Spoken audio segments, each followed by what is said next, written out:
অনেক প্রিপারেশন নিয়ে আসছিলাম যে অনেকগুলা ভিডিও বানাবো, কিন্তু তাদের তাকানোর ধরন দেখে বা সেলফি স্ট্যান্ড যখন বার করে মোবাইল সেট করছি, তাদের যে তাকানোর স্টাইল বা ধরন, হ্যাঁ ঠিক মানে মুখ দিয়ে আর কি বলবো, কথাই বের হচ্ছে না। তারপরে আসছি একা একা, এখান থেকে মনটা অনেক দুর্বল।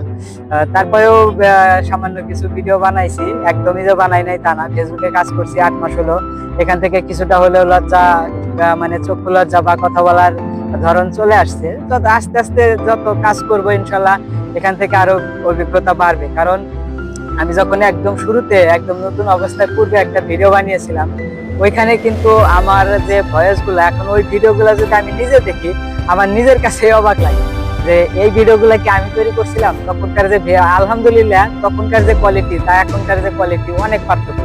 এখন আমি দেখা যায় একটা ভিডিওতে 1 থেকে 2 বার বানালে হয়ে যায়, আর তখন একটা ভিডিও প্রায় 15 থেকে 20 বার বানাইছি, তারপরেও কথা আটকে গেছি, কথা ঠিক মতো হয় নাই।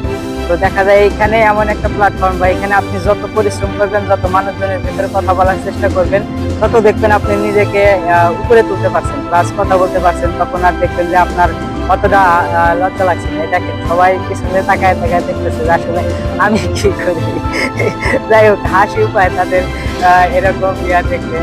আর নিজেকেও মানে উপস্থাপনা করতে পারতেছি না আসলে কি বলবো, কি ভিডিও বানাবো, যে ডায়লগই দিতে যাচ্ছি তাদের মুখের দিকে তাকালে ডায়লগ হারিয়ে যাচ্ছে। তারপরে অনেকগুলা ভিডিও বানাইছি, আসলে পিছনে কে কি বললো, কে টিকটকার বললো, কে পাগল বললো, আর কে ছাগল বললো, এগুলা দেখার বিষয় আমার না।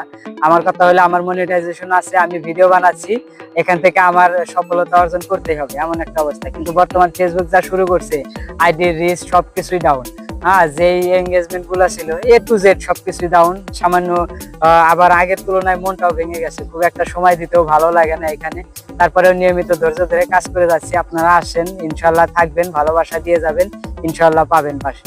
ধন্যবাদ সবাইকে।